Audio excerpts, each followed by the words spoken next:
Hello everyone, good morning everyone. Hope so कि आप YouTube से वीडियोस को देख रहे होंगे। और आज से हम लोग कंटिन्यू करने जा रहे हैं क्वेश्चन बैंक की सीरीज, जिसमें हम लोग लाइट से रिलेटेड जितने भी क्वेश्चंस हैं, सब्जेक्टिव, ऑब्जेक्टिव, लॉन्ग, शॉर्ट, सारे क्वेश्चंस का डिस्कशन करेंगे। ऑब्जेक्टिव को हम डिटेल्ड यहाँ पे समझाएंगे एंड लॉन्ग एंड शॉर्ट के क्वेश्चंस को भी समझा देंगे। क्या वो आपके नोट्स में है कि नहीं, क्या आपने उसे पढ़ा है कि नहीं, टेस्ट में वो क्वेश्चंस आपने देखा है कि नहीं, बनाया है कि नहीं, ये सारी बातों पे हम लोग डिस्कस करते हुए चलेंगे। और आज से हम लोग शुरू करते हैं क्वेश्चन सीरीज। हर एक 2-2 साल के क्वेश्चंस को हम एक साथ करने वाले, और थोड़ा मेरे पास स्पेस की दिक्कतें हैं तो थोड़ा हम फास्ट भी रहेंगे, बिकॉज अपने आप वीडियो एक पर एक स्पेस रीच आउट हो जाता है, स्पेस खत्म हो जाती है तो एक पर एक बीच में भी कट आउट हो जाता है। इसलिए हम थोड़ा स्पीड रहेंगे ताकि 2 साल के वीडियो हम एक बार कर फिनिश कर पाए। तो आज से हम 2020, 21, 22, 23 4 साल के क्वेश्चंस एक बार करेंगे, जिसमें अभी हम 2 साल के क्वेश्चंस करने जा रहे हैं। पूरा 2 साल के वीडियोज आपको मिलेंगे। चलिए ठीक है, कंटिन्यू करते हैं। Thank you everyone. अच्छे से चीज़ों को देखते चलिएगा। आपके पास कोई भी क्वेश्चन बैंक है, क्वेश्चन नंबर मैच कर लीजिएगा और कंटिन्यू करें। ऐसे टारगेट का है, यहीं से चीज़ों को कंटिन्यू करते हैं। ओके, चलिए शुरू करते हैं। आज हम 2020 के क्वेश्चंस बैंक करने जा रहे हैं, जिसमें लाइट के जितने भी क्वेश्चंस होंगे उसको करेंगे 2020। चलिए 2020 के क्वेश्चंस देख रहे हैं, क्या क्या क्वेश्चंस पूछे गए हैं 2020 में। सबसे पहले है क्वेश्चन नंबर 2 नंबर क्वेश्चन है कि 20 सेंटीमीटर फोकस दूरी वाले उत्तल लेंस की क्षमता बताइए। तो पावर इज इक्वल्स टू आपको पता है 1/f होता है, और फोकस है 20 सेंटीमीटर। सेंटीमीटर को मीटर में बदल लीजिएगा तो 100 चला जाएगा ऊपर, 100/20 दैट इज 5 डायोप्टर। तो ये आपको पता है। आंसर कौन है? Option number B is correct. और आगे चलते हैं। लाइट के क्वेश्चंस नहीं है, इधर चलते हैं। यौगिक सूक्ष्मदर्शी में नली की लंबाई बढ़ाने पर आवर्धन क्षमता। तो अगर माइक्रोस्कोप में, कंपाउंड माइक्रोस्कोप में मैग्निफिकेशन का फॉर्मूला होता है -L/f0 × 1 + D/Fe। अगर आपको पता है तो अब देखिए, जो मैग्निफिकेशन होता है आवर्धन क्षमता, वह लेंथ ऑफ द टिप के डायरेक्टली प्रोपोर्शनल है। नली की लंबाई बढ़ाने पर आवर्धन क्षमता सीधे रूप से बढ़ती है। तो option number A is correct. 9 के बाद चलते हैं 10 नंबर।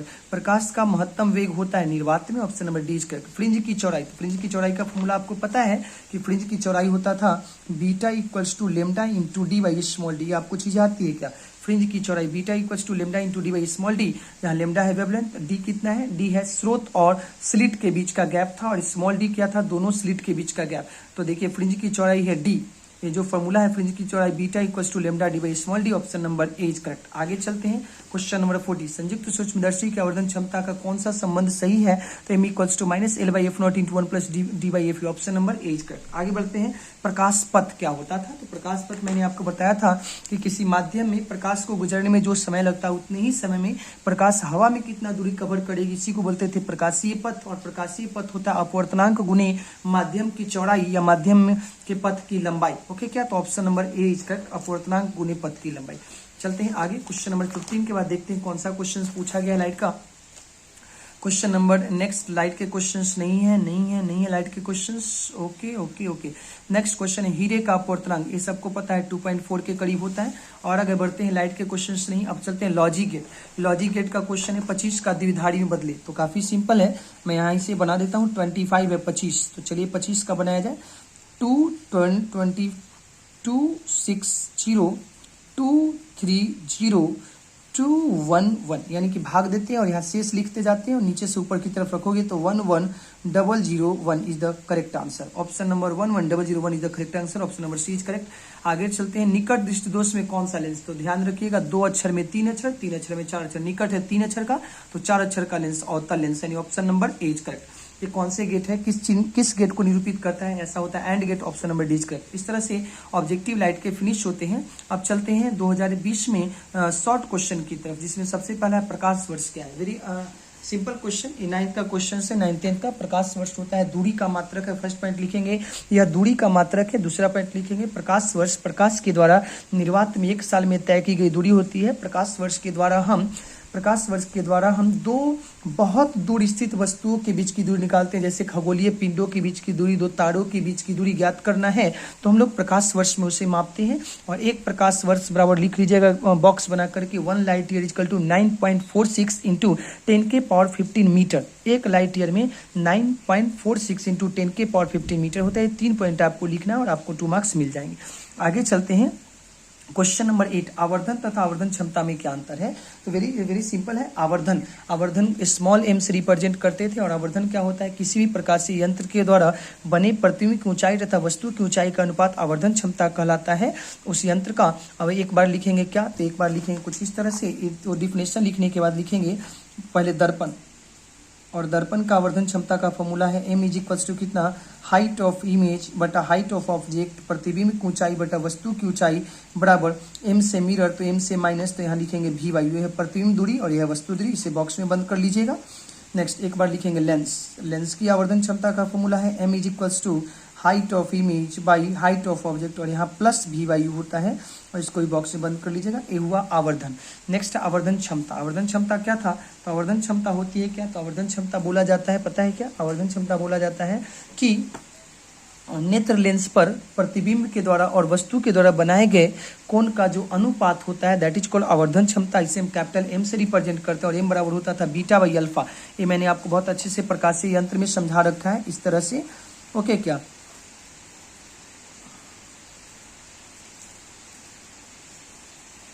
मान लेते हैं कि यह वस्तु, तो वस्तु के द्वारा बना कोण मानते हैं अल्फा है, और ये मान लेते हैं प्रतिबिंब का बना कोण कितना है? बीटा।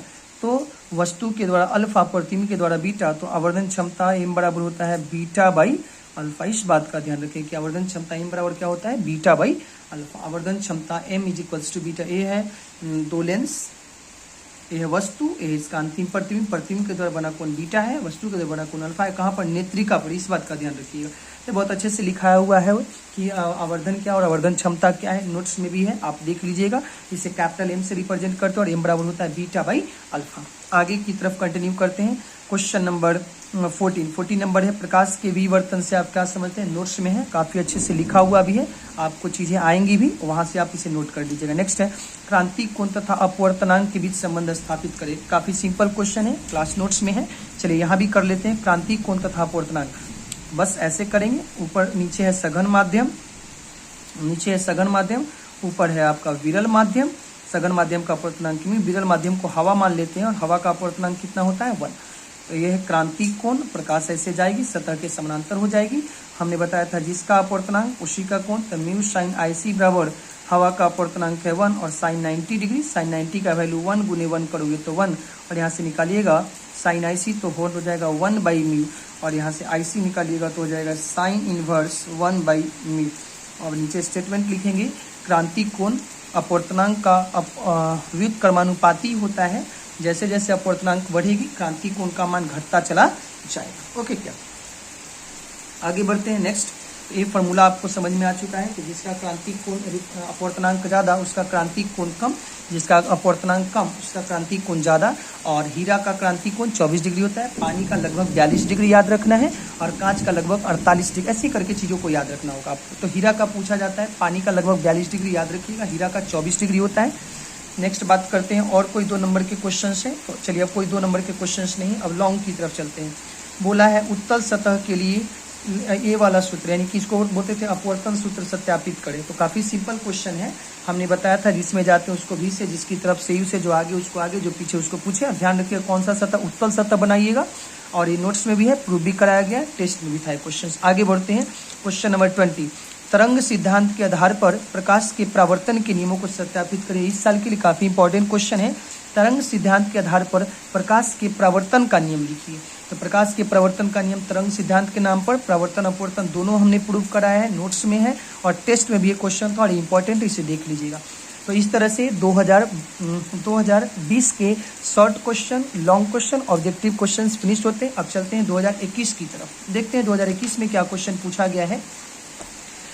2021 में लाइट से क्या क्वेश्चन पूछा गया है। चलिए हम क्वेश्चन नंबर शुरू करते हैं। देखिए 2021 और 2021 में क्वेश्चन नंबर 4 है। 4 नंबर क्वेश्चन है, कौन सही है। देखिए सब में इधर है बाइनरी सिस्टम, द्विधारी पत्ती, इधर है दार्शनिक पत्ती, सब में 12 है, तो हम 12 को निकाल ही लेंगे। देखिए 12 का निकालते हैं जरा सा। यहाँ पर 12 के बारे में देखा जाए, 260 230 211, यानी कि मल्टीप्लाई करना है, शेष नीचे लिखना है। तो नीचे से ऊपर की तरफ रखोगे तो 1100 करेक्ट आंसर है। देखते हैं 1100 option A is correct. Option A correct है। अब बोलता है मूल गेट कौन है। मूल गेट कौन है भाई, तो मूल गेट मतलब हमारा फंडामेंटल लॉजिक गेट कौन है, तो मूल गेट हमने पढ़ा रखा है एंड गेट, और गेट, नॉट गेट। आगे बढ़ते हैं। बोलता है औसत रंग का अपवर्तनांक क्या होता है। काफ़ी सिंपल है, काफ़ी अच्छे से हमने पढ़ा है प्रिज्म में आपको।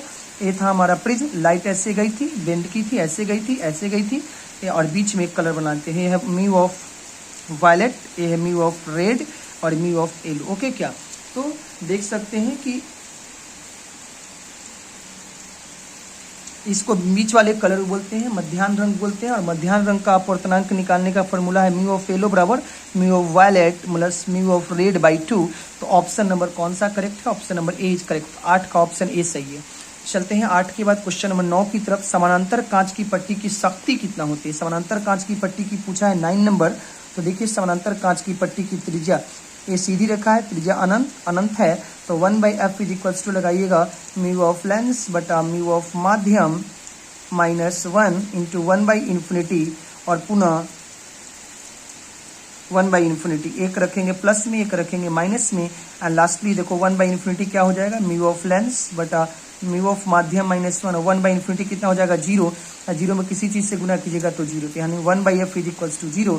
तो फोकस हो जाएगा 1/0, और आंसर कितना हो जाएगा इनफाइनाइट। तो ध्यान रखिएगा, इसका बोला है, इसका शक्ति पूछा है। क्वेश्चन कहाँ गया, शक्ति, तो शक्ति पूछा है, तो फोकस आएगा ना, तो 1/f कितना आएगा भाई, 1/f को बोलते हैं पावर, और 1/इंफिनिटी हो जाएगा 0। तो समानांतर कांच के पट्टी जो होते हैं, समानांतर कांच की पट्टी का पावर होता है कितना, तो पावर होता है 1/f, तो 0 हो जाएगा। चलिए आगे बढ़ते हैं। अब देखते हैं यहाँ पर एक है कोणीय वर्ण विक्षेपण बराबर क्या होता है। कोणीय वर्ण विक्षेपण, तो हमने आपको प्रिज्म में 2 चीजें बताई है, एक बताया एक पता है विचलन, इसका होता है म्यू माइनस 1 इंटू ए, फॉर्मूला आपको याद होना चाहिए प्रिज्म से विचलन। और एक बताया था कोणीय वर्ण विक्षेपण, जब प्रिज्म से प्रकाश गुजरती है तो वह अपने अवयवी रंगों में विभक्त हो जाती है, तो किसी भी 2 रंग के बीच का जो कोण होता है उसको बोलते हैं कोणीय वर्ण विक्षेपण। Theta equals to mu of violet minus mu of red into A. इस चीज का ध्यान रखिएगा, mu of violet minus mu of red into A, और यह mu minus 1 into A, this is the विचलन delta. Delta is equals to mu minus 1 into A, और ये हो जाएगा mu of violet minus mu of red into A. इन दोनों चीजों पर ध्यान रखिएगा। विचलन होता है डेल्टा बराबर म्यू माइनस 1 इंटू ए, और ये है थीटा बराबर mu of violet minus mu of red गुने। तो ये चलते हैं कौन सा क्वेश्चन है, क्वेश्चन नंबर 10 का हो जाएगा कोणीय वर्ण विक्षेपण बराबर है mu of violet minus mu of red into A. Option number A is correct. 10 का कौन ऑप्शन है, ए करेक्ट है। 11 नंबर चलते हैं, खगोलीय दूरदर्शी में कौन सही है। इसको थोड़ा अच्छे से हम समझा दें इस क्वेश्चन को। देखिए 2 चीजों का ध्यान रखिएगा, एक है जनता क्या, ये है हमारा संयुक्त सूक्ष्मदर्शी, इसको बोलते थे अभिदृश्यक, इसको बोलते थे नेत्रिका, ठीक है। तो इसका फोकस होता था Fe और इसका फोकस होता था F0। देखिए कौन बड़ी है, Fe बड़ी होती है F0 से, किसमें, तो संयुक्त सूक्ष्मदर्शी में। और एक होता है आपका दूरदर्शी में ये है अभिदृश्यक, और ये है आपका नेत्रिका। ओके क्या, तो ध्यान रखिएगा, ये है F0 और ये है Fe। आपको देखने से पता लग रहा हो F0 बड़ी और Fe क्या है, छोटी। इन 2 बात का ध्यान रखिएगा कि अभिदृश्यक और नेत्रिका के साथ क्या हो रहा है। ये है संयुक्त सूक्ष्मदर्शी और ये है आपका दूरदर्शी में यह संबंध होता है, और संयुक्त सूक्ष्मदर्शी में यह संबंध होता है। Option number B is correct. 11 का कौन है, ऑप्शन बी करेक्ट है। आगे बढ़ते हैं, लाइट के क्वेश्चंस नहीं है, इधर देखते हैं लाइट के क्वेश्चंस नहीं है लाइट के क्वेश्चंस। इधर देखा जाए 29 नंबर से लाइट के क्वेश्चंस नहीं है। अब चलते हैं 36 नंबर है प्रकाश वर्ष क्या मापती है, दूरी मापती है। आगे चलते हैं संयुक्त सरल सूक्ष्मदर्शी में बना पड़ती है। सरल सूक्ष्मदर्शी में तो हम ऐसा काम करते हैं, सभी के बारे में समझा देते हैं, ताकि जो एक कन्फ्यूजन होता है वो आपका दूर हो जाए कि कैसे कैसे इमेज बनता है, क्या क्या चीज़ें आपको याद रखनी होंगी। चलिए देखते हैं जरा सा। सबसे पहले हम लेते हैं सरल सूक्ष्मदर्शी में यह है फोकस, तो वस्तु रखेंगे फोकस के अंदर ऐसे और यही जाकर के पीछे की तरफ एक इमेज बन जाता है। तो देखिए सरल सूक्ष्मदर्शी में ए है ए बी एडस। सरल सूक्ष्मदर्शी में सीधा बड़ा और आभासी प्रतिबिंब, सीधा बड़ा और आभासी प्रतिबिंब बनता है, पहला पॉइंट। दूसरा चीज याद रखना है आपको क्या, तो दूसरा हम दिखाते हैं आपको जरा सा संयुक्त सूक्ष्मदर्शी में क्या है जनता, यह है अभिदृश्यक और यह आपका नेत्रिका। ओके क्या, ए है वस्तु, वस्तु से प्रकाश चली थी, ऐसे गई थी, ऐसे जाके कहीं पर कट आउट होगी। इसको इधर बना देते हैं, अच्छा नहीं बना पिक्चर, यहाँ देख लिया जाए। देखिए यहाँ है वस्तु, प्रकाश ऐसे गई, ये लाइट ऐसे गई, ये ऐसे जाकर के यहाँ कट आउट होती है। तो देखिए ए है वस्तु ए बी, प्रतिबिंब क्या बना ए डैश बी डैश। उसके बाद ये वस्तु से प्रकाश ऐसे चलेगी, ऐसे चली, और ये जाकर के कहीं पर कट आउट होती है और यहाँ पर प्रतिबिंब बनता है। तो ये था संयुक्त सूक्ष्मदर्शी। इसको बोलते हैं अभिदृश्यक, इसको बोलते हैं नेत्रिका। क्वेश्चन क्या पूछेगा एग्जाम में, देखिए सबसे पहले हम बात करते हैं अभिदृश्यक क्या। अभिदृश्यक में देखिए जनता, ये अभिदृश्यक तो पूछेगा संयुक्त सूक्ष्मदर्शी में अभिदृश्यक के द्वारा बना प्रतिबिंब कैसा होता है। तो देखिए ये है ए बी और प्रतिबिंब बन रहा है उल्टा, तो प्रतिबिंब बन रहा है उल्टा, उसके बाद छोटा या बड़ा, बड़ा और पुनः वास्तविक। तो ये तीन बात का ध्यान रखिएगा। वास्तविक बनता है, उल्टा बनता, वास्तविक बन रहा है, बड़ा बन रहा है, उल्टा बन रहा है, किसमें अभिदृश्यक में। अच्छा कोई पूछेगा नेत्रिका का बताइए, तो देखिए जरा नेत्रिका का, ये है नेत्रिका। नेत्रिका में वस्तु है यहाँ ए डैश, तो यहाँ बन रहा है ए डैश, यहाँ बी, तो यहाँ बी डबल डैश, यहाँ ए डबल डैश। तो आपको दिख रहा है कि नेत्रिका के द्वारा सीधा प्रतिबिंब बन रहा है, आभासी प्रतिबिंब बन रहा है और बड़ा प्रतिबिंब बन रहा है। सीधा, आभासी, बड़ा, किसके द्वारा, नेत्रिका के द्वारा।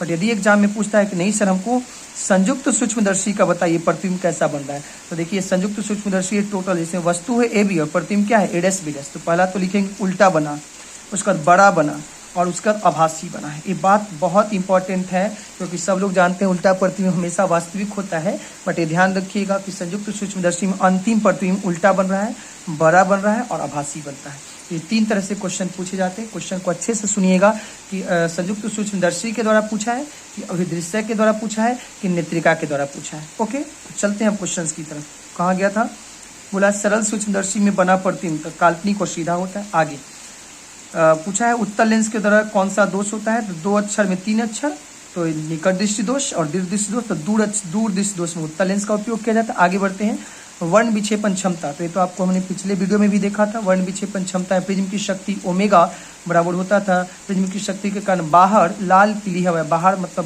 बैगनी लाल पीली हवा, तो option number A is correct. आगे चलते हैं, निर्वात में प्रकाश की चाल सी है तो कांच में प्रकाश की चाल बताइए। तो आपको पता है mu equals to C by V, तो V equals to C by mu, और म्यू दिया हुआ है 3/2, 2 पर चला जाएगा तो बचेगा 2c/3, आंसर हो जाएगा 2c/3।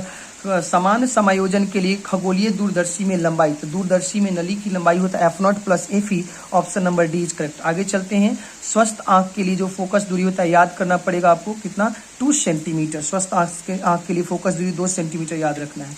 नेक्स्ट, निम्नलिखित में किस भौतिक राशि का पुनः वितरण प्रकाश का व्यतिकरण, तो ध्यान रखिएगा जनता, व्यतिकरण में प्रकाश का क्या होता है, तो तीव्रता का पुनः वितरण होता है, क्योंकि आपको हमने बताया था कि व्यतिकरण में दीप्त पट्टी बनती है, दीप्त पट्टी बनती है, और दीप्त अदीप्त पट्टी में कहीं पर दीप्त कहीं पर अदीप्त पट्टी बनती है, और ये होता है किसके कारण, तो इसके ये होता है पाथांतर और कालांतर के कारण होता है आपको व्यतिकरण का फेनोमेना। और व्यतिकरण में जनरली होता है तीव्रता को पुनः वितरण किया जाता है, कहीं पर तीव्रता ज्यादा होता है, कहीं पर तीव्रता कम होती है, तो इसलिए व्यतिकरण में तीव्रता का पुनः वितरण होता है। और व्यतिकरण का मुख्य कारण क्या होता है, व्यतिकरण का कारण होता है पाथ डिफरेंस, मतलब पथ की लंबाई, पाथांतर और कालांतर। आगे बढ़ते हैं, और है प्रकाश का क्वेश्चंस नहीं है, इधर चलते हैं, प्रकाश के क्वेश्चंस नहीं है। नेक्स्ट देखते हैं, यहाँ पर है नॉट गेट। नॉट गेट मतलब और प्लस नॉट, और मतलब दो चीज का जो ऊपर से नॉट लगा देंगे, this is not gate. A plus B के ऊपर नॉट लगा देंगे, दिस इज नॉट गेट। आगे बढ़ते हैं, द्विधारी में बदलना है। द्विधारी है 1001 का दार्शनिक पत्ती बदलना है, तो काफी सिंपल है। देखिए 1001, यहाँ से लिखिए 1 का दोगुना 2, 2 का दोगुना 4, 4 का दोगुना 8, मल्टीप्लाई कीजिए, गुना कीजिए, 1 में 1 से 1, 0 मतलब 0, 4 में 0, 8 में 1, और सब को आपस में जोड़ दीजिए, आंसर हो गया 9। ऑप्शन नंबर कौन सा करेक्ट है, option number C is correct. आगे लाइट के क्वेश्चंस, लाइट के क्वेश्चंस, लाइट के क्वेश्चंस नहीं है, इधर चलते हैं, लाइट के क्वेश्चंस नहीं है, नहीं है, नहीं। अब चलते हैं 2 नंबर की तरफ। 2 नंबर के क्वेश्चंस लाइट के देखे जाए, नंद गेट को समझाएं तो नंद गेट का पिक्चर बनाना है, ट्रूथ टेबल लिखना है, और इसका बुलियन मैथ लिख देना है, y equals to a into B के पावर डैश या रिकरिंग लगा दीजिएगा। चलिए द्वितीयक इंद्रधनुष को समझाएं, कोई जरूरी नहीं, आपके नोट्स में काफी अच्छा लिखा है, समझा भी दिया गया है। पूर्ण आंतरिक प्रवर्तन के लिए आवश्यक शर्तें लिखे, तो पूर्ण आंतरिक प्रवर्तन का शर्त आपको पता है, प्रकाश को सघन से कहाँ जाना चाहिए, विरल माध्यम में जाना चाहिए, और आपतन कोण का मान क्रांति कोण के मान से ज्यादा होना चाहिए। नोट्स में भी लिखा हुआ है और इसका पिक्चर भी बगल में जरूर बना दीजिएगा। कभी भी 2 नंबर के क्वेश्चन लिखे, अगर पिक्चर है तो पिक्चर जरूर, दोनों शर्त लिखे और बगल में पिक्चर बना दें क्रांति कोण वाला, जो कि कुछ इस तरह से था, याद होगा तो ऐसे करके था, this is IC and this is 90 degree, और ऊपर लिख दीजिएगा विरल माध्यम और नीचे लिख दीजिएगा सघन माध्यम। पूरा पॉइंट लेकर के शर्त नंबर 1 और शर्त नंबर 2। ओके, 2 नंबर हो गया आपका। आगे चलते, नेत्र की सामंजन क्षमता से आप क्या समझते हैं? सामंजन क्षमता मतलब नेत्र की वह क्षमता जिसके कारण वह अनंत दूरी पर स्थित वस्तु या वस्तु की स्थिति में परिवर्तन करने के बाद प्रतिबिंब हमेशा एक निश्चित दूरी रेटिना पर बनाती है, उसे हम नेत्र लेंस की सामंजन क्षमता कहते हैं। फिर से सुनिए, नेत्र लेंस की सामंजन क्षमता क्या है? तो नेत्र लेंस की सामंजन क्षमता का मतलब होता है कि नेत्र की वह क्षमता जिसके कारण वह विभिन्न दूरी पर वस्तु के उपस्थित होने के बावजूद भी प्रतिबिंब हमेशा रेटिना पर बनाती है, उसी को हम नेत्र की सामंजन क्षमता कहते हैं। नेक्स्ट क्वेश्चन है, ब्रूस्टर का नियम लिखे। इसमें बहुत अच्छे से हमने लिखा रखा है, टेस्ट में भी आया हुआ क्वेश्चन है, पिक्चर भी बना देना है और फॉर्मूला भी लिख देना और लाइन भी लिख देना। आगे बढ़ते हैं, क्वेश्चन नंबर 21, पतले लेंस के लिए लेंस सूत्र। बहुत इंपॉर्टेंट तो इस साल के लिए नहीं है, बट फिर भी इसे आपको जरूर कर लेना चाहिए, हो सकता आ भी जाए। 1/f equals to mu of lens बटा म्यू ऑफ माध्यम -1 इंटू 1/r1 - 1/r2 हो चुका है। क्वेश्चन, संयुक्त सूक्ष्मदर्शी की आवर्धन क्षमता के लिए व्यंजक प्राप्त करें। बहुत आसान क्वेश्चन, नोट्स में भी है, टेस्ट में भी आया हुआ था। तो चलिए, इस तरह से हमने 2020 और 2021 के सारे क्वेश्चन शॉर्ट एंड लॉन्ग को पूरी तरह से फिनिश कर लिया है। अब नेक्स्ट वीडियो हम लेकर के आएंगे 2 साल के क्वेश्चंस, और इसी तरह से 2 साल के क्वेश्चंस आएंगे। इसमें आपको वीडियो क्वालिटी काफ़ी अच्छी दिखेगी। चलिए ठीक है, thank you everyone, bye everyone, मिलते हैं नेक्स्ट वीडियो के साथ।